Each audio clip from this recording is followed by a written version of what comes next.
하나님 말씀 봉독합니다. 하나님 말씀은 다니엘 9장 1절에서 4절까지 말씀입니다.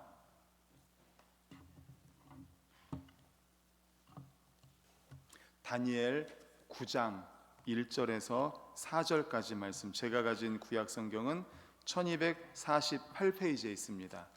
다니엘 9장 1절에서 4절까지.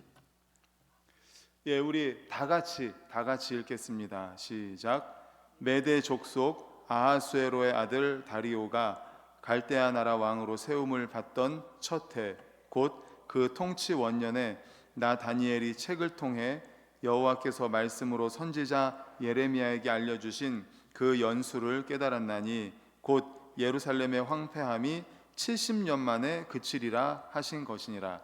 내가 금식하며 베옷을 입고 죄를 덮어쓰고 주 하나님께 기도하며 간구하기를 결심하고 내 하나님 여호와께 기도하며 자복하여 이르기를 크시고 두려워할 주 하나님, 주를 사랑하고 주의 계명을 지키는 자를 위하여 언약을 지키시고 그에게 인자를 베푸시는 이시여. 아멘. 할렐루야. 아멘. 오늘은 기도 응답 받기를 축복합니다 하고 인사하겠습니다. 옆에 분들과 기도 응답 받기를 축복합니다. 기도 응답 받기를 축복합니다. 기도 응답 받기를 축복합니다. 네, 오늘은 다니엘 9장 1절에서 4절을 본문으로 신실하신 하나님이라는 제목의 말씀으로 함께 은혜를 나누고자 합니다. 응답받는 기도의 비결이라는 책이 있습니다. PPT 보여주십시오. 응답받는 기도의 비결이라는 책인데 그 밑에 이제 저자가 써 있는데 아마 잘 안 보이실 것 같아요. 19세기 남아프리카의 성자라고 불리는 앤드류 머레이가 쓴 책입니다. 저자가 앤드류 머레이예요. 아마 들어보신 분들도 계실 것 같습니다. 이 응답받는 기도의 비결, 간단히 내용을 말씀드리면 이렇습니다.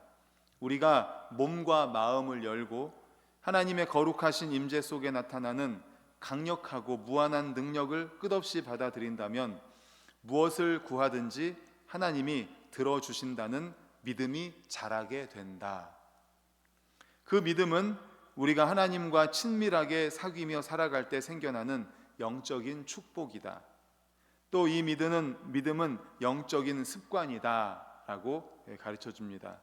또 이어서 기도 응답에 대한 믿음이 흔들릴 때마다 하나님을 신뢰하고 순종하면 믿음으로 기도할 수 있는 힘이 생겨난다.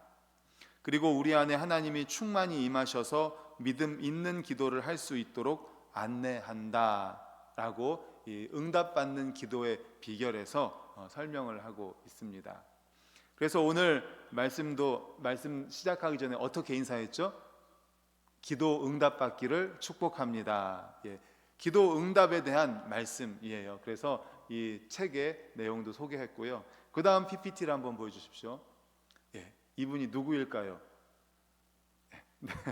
바닷가에서 모래사장에서 뭘 찾는 것 같은 그런 느낌이시죠. 전혀 모르는 그런 분이실 것입니다. 힌트를 드린다면 평생 5만 번 기도 응답 받으신 분이 누구죠? 조지 뮬러. 맞습니다. 평생 5만 번 기도 응답 받은 분 바로 조지 뮬러입니다. 인터넷에서 제가 이제 카페 그래서 조지 뮬러가 응답받는 기도의 비결은 무엇인가라는 글이 있어서 찾아봤습니다.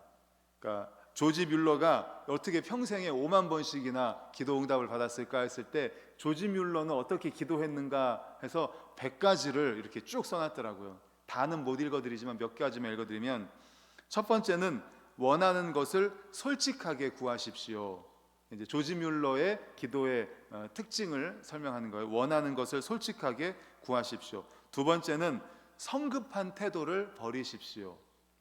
세 번째는 회개부터 하십시오. 그리고 4가지 5가지 해서 쭉 있다가 98번째 기도의 제목을 분명히 하십시오. 그리고 99번째는 우리는 우리의 간절한 필요 때문에 하나님께 기도하지만 기도의 궁극적인 목적은 하나님을 닮아가는 것입니다. 그리고 마지막 100번째는 기도의 탱크로리를 만드십시오. 기도의 분량을 채워라, 이런 말씀 많이 들어보셨죠? 예, 예전에 또 이제 뭐 부흥 강사님이라든지 그런 목사님들이 그런 말씀을 많이 하셨어요. 기도에 그 분량을 채워야 된다. 탱크로리가 뭐냐면 뭐 가스라든지 기름 같은 거를 싣는 큰 탱크 트럭 있지 않습니까? 그 탱크로리라고 합니다. 그러니까 기도도 그렇게 채워야 된다는 거예요. 기도의 분량을 채워야 된다라는 거죠.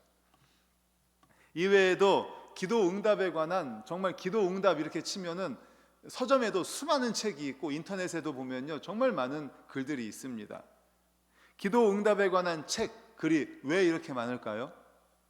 당연히 기도 응답 받기 위해서겠죠. 기도 응답 받기를 원하는 분들이 너무나 많고, 또 이런 글을 쓰시는 분들로 직접 기도 응답에 대한 체험이 있고, 그렇기 때문에 기도 응답에 대한 책도 많이 나오고 글도 많을 것입니다. 우리 사랑하는 성도님들도 모두 기도 응답 받기를 원하는 줄로 믿습니다. 아멘. 당연히 그렇겠죠. 우리가 만약에 기도하면서 나는 기도 응답 안 받아도 돼 하면서 기도 응답 기도하시는 분은 아마 없을 거예요. 뭐 100%다 응답 받기를 원하시겠죠. 그런데 제가 한 10여 년 전에, 지금은 어떻게 되는지 모르겠는데 10여 년 전에 통계를 보고 깜짝 놀랐습니다. 한국 교회 성도들의 일주일간 평균 기도 시간이 얼마나 되는지 아세요? 한국 교회 성도들의 일주일간 평균 기도 시간, 놀라지 마십시오. 24분이랍니다. 24분. 물론 평균입니다. 그러니까 한국 교회 성도들의 일주일 평균 기도 시간이 24분이라는 거예요. 그러니까 하루에 5분도 기도를 안 한다는 거예요. 그러니까 물론 평균이죠, 평균. 물론 새벽 기도 나오시고 이렇게 수요예배 오시는 분들이라면 당연히 하루에 뭐 더 많이 기도를 하시겠지만, 많은 대다수의 성도들이 기도를 그렇게 많이 안 한다는 거겠죠. 아까도 말씀드린 것처럼 우리는 당연히 기도 응답 받기를 원하면서 기도를 합니다. 간절히 원합니다. 그리고 물론 성숙한 그리스도인이라고 한다면 예수님과 같이, 예수님이 맨 마지막에 어떻게 기도하셨어요? 나의 원대로 마옵시고 아버지의 원대로 되기를 원합니다. 우리의 궁극적인 기도도 그렇게 되어야 할 것입니다. 그러나 하나님의 뜻이 이루어지는 것도 기도의 한 응답의 한 종류죠. 가장 좋은 응답이죠. 그러므로 우리는 기대하고 소망합니다. 바랍니다. 무엇을요? 기도의 응답을 바라죠.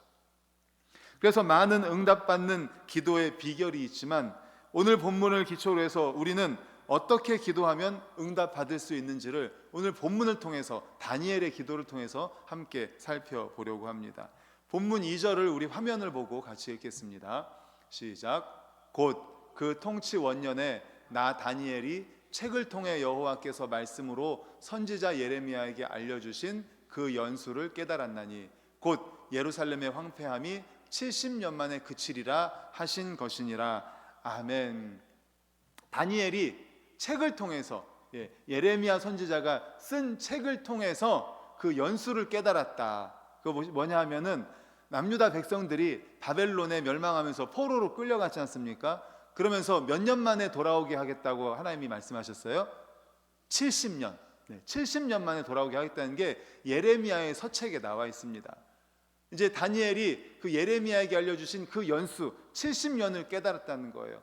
예루살렘의 황폐함이 70년 만에 그치리라 하신 이 70년, 회복할 날이 가까이 왔음을 깨닫게 되었다라는 것입니다.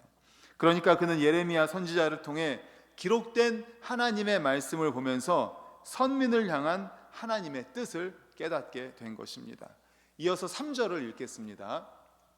시작. 내가 금식하며 베옷을 입고 죄를 덮어쓰고 주 하나님께 기도하며 간구하기를 결심하고. 아멘. 3절에서는 이처럼 분명한 하나님의 뜻에 입각해 다니엘이 기도를 결심하는 내용이 나와 있죠.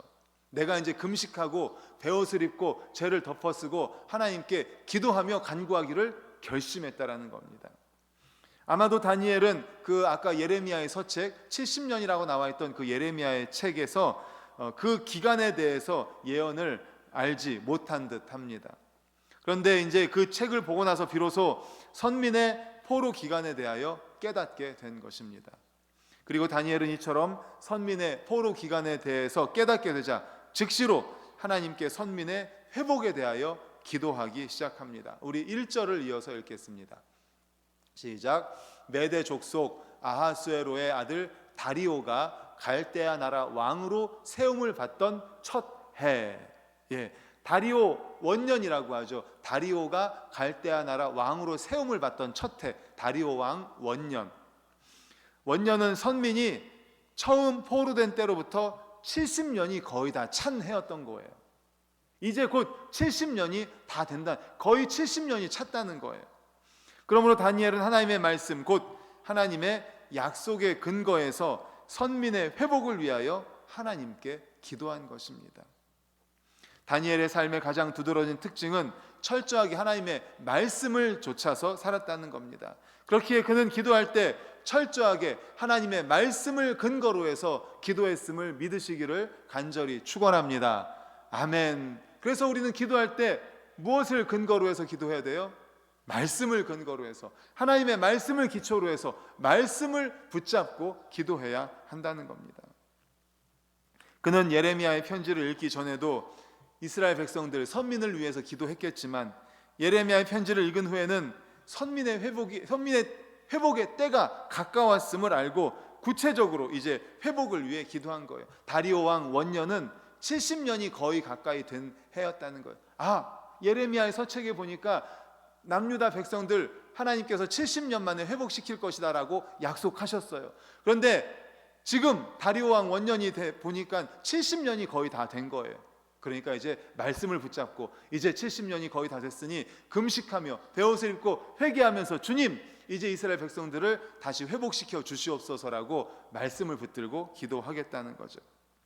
사랑하는 성도 여러분, 우리의 기도도 이와 같아야 할 줄로 믿습니다. 아멘. 그렇습니다. 말씀의 근거에서 하나님의 약속의 말씀을 붙잡고 기도하는 겁니다. 그래야 온전하고 신속한 응답을 체험할 수 있습니다. 지난 주일에 이제 새가족 양육을 하면서 세 번째 시간이었어요. 그래서 하나님과의 대화인 기도에 대해서 설명을 해드렸습니다. 그 기도의 내용 중에 하나가 바로 이거예요. 기도할 때에 말씀을 붙들고 기도해야 된다는 거예요. 말씀을 읽으면서 기도해야 된다. 우리가 기도만 하다 보면 신비주의에 빠질 수 있습니다. 그래서 말씀과 함께 해야 돼요. 기도를 하지 않고 또 말씀만 읽는다면 율법주의에 빠질 수 있습니다. 그래서 항상 말씀과 기도가 같이 가야 돼요. 기도하면서 말씀을 읽고 말씀을 읽으면서 기도하는 거예요. 이게 동전의 양면이고 자전거의 두 바퀴와 같습니다. 그래서 우리는 항상 기도할 때 말씀을 기초로 해서 기도해야 하는 거예요. 다니엘이 말씀의 근거에서 기도하기 시작할 때 사실상 하나님께서는 응답을 준비하셨습니다. 다니엘 9장 23절을 우리 화면 보고 읽겠습니다. 시작. 곧 내가 기도를 시작할 즈음에 명령이 내렸으므로 이제 내게 알리러 왔느니라. 너는 크게 은총을 입은 자라. 그런즉 너는 이 일을 생각하고 그 환상을 깨달을지니라. 아멘.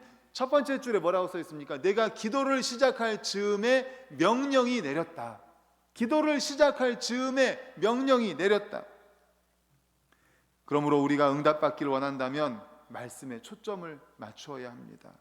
잠언 28장 9절에도 이렇게 말씀합니다. 다음 읽겠습니다. 시작. 사람이 귀를 돌려 율법을 듣지 아니하면 그의 기도도 가증하니라. 아멘. 너무나 분명하게 말씀하죠.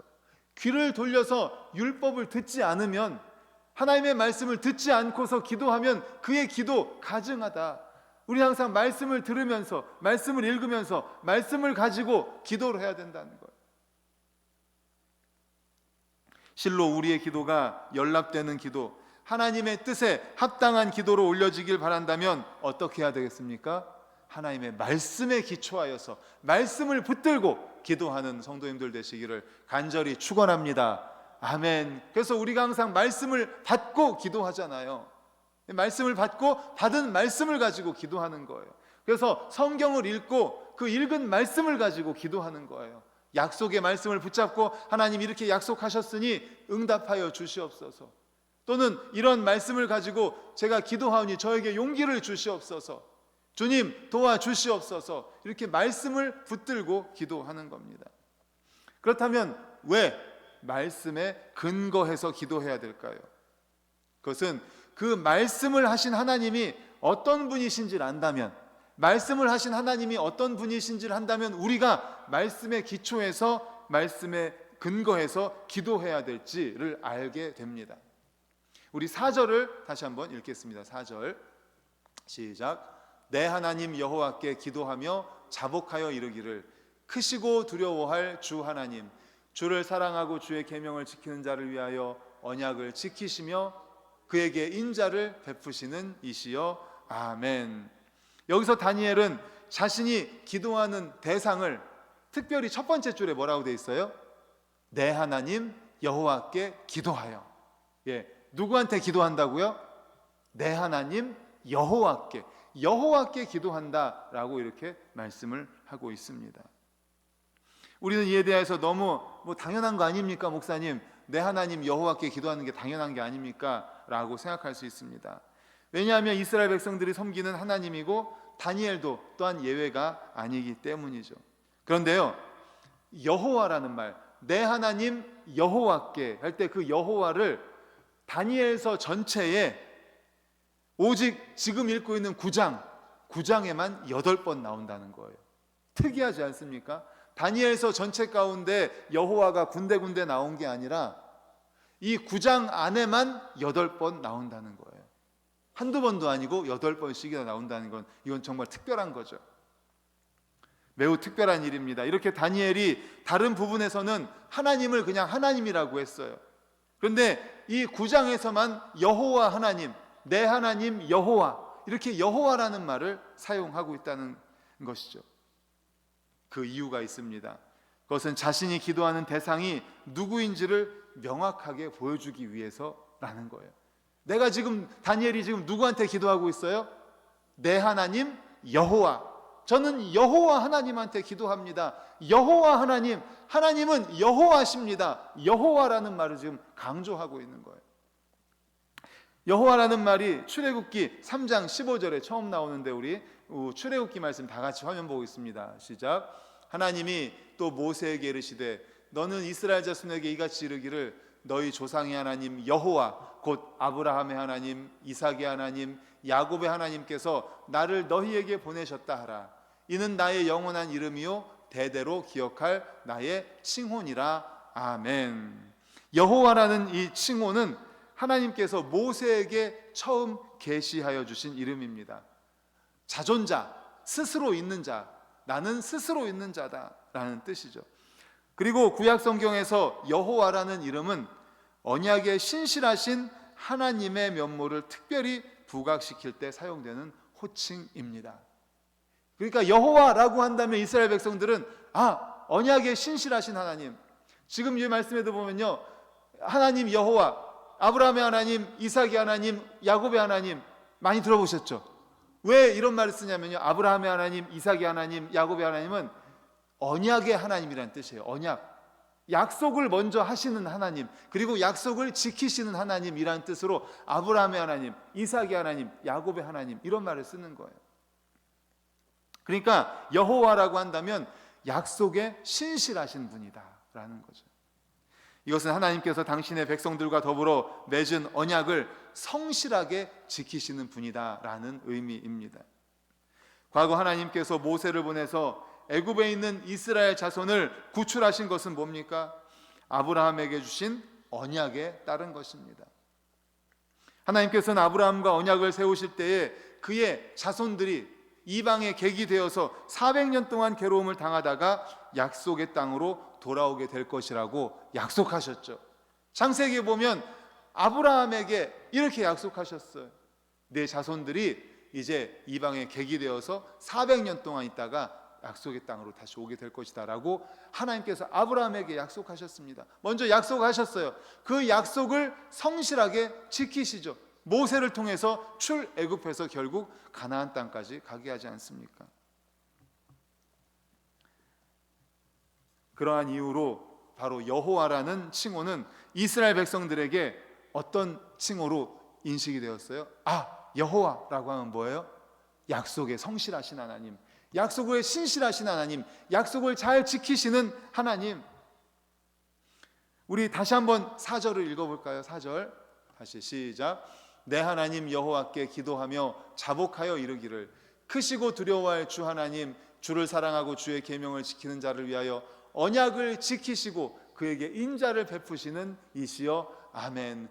여호와 하나님이라고 하면서 세 번째 줄 보세요. 세 번째 줄에 보면 주를 사랑하고 주의 계명을 지키는 자를 위하여 언약을 어떻게 하신다고요?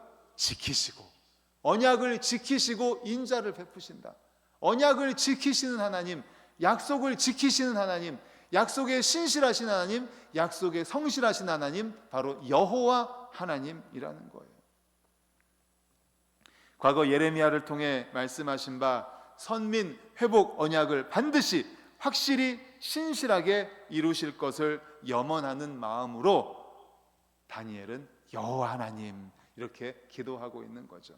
하나님, 하나님이라고만 하는 것이 아니라 여호와 하나님, 내 하나님 여호와여. 하나님은 약속에 성실하신 분 아닙니까? 이제 70년이 거의 다 됐습니다. 우리 민족, 유다 민족들을 이제 본국으로 보내주시옵소서. 하나님은 약속에 성실하신 분 여호와지 않습니까? 지금 이렇게 기도하는 거예요. 지금 그러니까 하나님에게 하나님은 여호와 하나님이라는 것을 강조를 하는 거죠. 그러면서 약속에 성실하신 분이시니 이제 거의 70년이 다 됐으니 우리 민족을 보내주시옵소서. 사랑하는 성도님들, 그러므로 우리도 기도할 때 막연하게 기도하지 마시기 바랍니다. 우리가 기도하는 대상이 누구신지를 분명히 인식하고 기도할 수 있기를 간절히 축원합니다. 우리가 기도하는 대상, 그 대상은 어떤 하나님이세요? 여호와 하나님. 이제 우리도 여호와라는 말을 꼭 기억할 수 있기를 간절히 바랍니다. 여호와 하나님 무슨 뜻이라고요? 약속에 성실하신 하나님, 약속에 신실하신 하나님, 약속을 잘 지키시는 하나님, 믿을 만한 분이라는 거예요. 믿을 만한 분. 과거에도 하나님께서는 언약을 베푸시고 그것을 성실하게 이행하신 것처럼 오늘날에도 하나님께서는 언약하신 것을 남김없이 다 이루심을 믿고 기도하시기를 간절히 축원합니다. 그렇습니다. 우리 하나님은 여호와 하나님이십니다. 약속에 신실하신 하나님, 약속에 성실하신 하나님입니다. 우리는 약속을 잘 잊어버리기도 합니다. 기억을 못하기도 하고 건망증 때문에 깜빡깜빡하기도 합니다. 그리고 약속을 지키려고 했는데 이미 시간이 지나가서 못 지킬 수도 있습니다. 내가 환경이 안 돼서, 내가 어떤 역량이 안 돼서 그 사람을 만날 수가 없어서 약속을 못 지킬 수도 있습니다. 그러나 우리 하나님은 그렇지 않습니다. 약속에 성실하십니다. 약속에 신실하십니다. 그러므로 우리의 기도의 대상이 바로 여호와 하나님이라는 사실을 믿는 믿음을 가지고 기도할 수 있기를 간절히 소망합니다. 아멘. 지금까지도 그랬듯이 하나님께서는 여호와로서 그의 신실하심을 드러내실 것입니다. 신실하신 하나님, 믿으신 하나님, 믿을 만한 하나님께서는 말씀에 근거해서 기도하는 그를 기뻐하시고 약속하신 그대로 그 기도에 속히 응답해 주실 것입니다. 왜냐하면 여호와 하나님이시기 때문에. 우리가 잘 아는 말씀 민수기 23장 19절 화면 보고 읽겠습니다. 시작. 하나님은 사람이 아니시니 거짓말을 하지 않으시고 인생이 아니시니 후회가 없으시도다. 어찌 그 말씀하신 바를 행하지 않으시며 하신 말씀을 실행하지 않으시랴. 아멘. 그렇습니다. 사람은 거짓말하기도 하죠. 사람은 말하고 나서 후회하기도 합니다. 사람은 말한 것을 지키지 못하는 경우도 많습니다. 시간이 안 돼서, 환경이 안 돼서 잊어버리기도 하고 등등. 그런데 하나님은 사람이 아닙니다. 하나님은 인생이 아니십니다. 그래서 후회가 없습니다. 말씀하신 것을 반드시 행하시고 하신 말씀을 실행하지 않는 경우가 없습니다. 왜요? 여호와 하나님이시기 때문에. 그러므로 사랑하는 성도님들, 말씀을 붙들고 기도하시기를 간절히 축원합니다. 그 말씀하신 분이 누구라고요? 여호와 하나님이시라는 거예요. 그렇기 때문에 그 여호와 하나님께서 말씀하신 것을 우리가 붙들고서 기도하여서 모든 기도에 응답받는 우리 모든 성도님들 되시기를 간절히 축원합니다. 아멘. 이제 말씀을 정리합니다. 하나님을 신뢰하는 성도가 다른 무엇보다 앞세워야 할 바는 바로 기도입니다. 기도. 우리가 스스로 행하는 어떠한 수고도 기도만큼 온전하며 효과적인 결과를 만들어내지 못하기 때문입니다. 왜냐하면 기도는 우리의 힘이 아니라 하나님께서 일하시도록 일깨우는 것이기 때문입니다. 또한 우리의 계획과 뜻을 펼치는 것이 아니라 우리의 삶의 자리에 하나님께서 당신의 거룩하고 은혜로우시며 완전하신 뜻을 펼치도록 촉구하는 것이기 때문입니다. 실로 하나님은 언약에 신실하신 분이고 언제 어디서든지 택한 백성의 기도에 귀를 기울이시고 그 기도하는 바를 듣고 계시는 분이십니다. 우리가 어디에 서 있든 무엇을 하든 하나님의 언약을 기억하고 그 언약의 성취를 소망하며 말씀을 붙들고 기도한다면 그 기도를 하나님께서 들으시고 우리의 기도를 통해 우리의 기도를 사용하여 당신의 거룩하신 역사를 이루어 가실 것입니다. 그러므로 이 사실 잊지 마시고 우리의 기도하는 대상이 여호와 하나님이라는 사실을 항상 기억하면서 하나님께서 말씀하신 그 말씀을 붙들고 날마다 기도하여서 응답받는 우리 모든 성도님들 되시기를 간절히 축원합니다. 아멘. 이 시간에 우리 함께 찬양하고 기도하겠습니다. 456장입니다.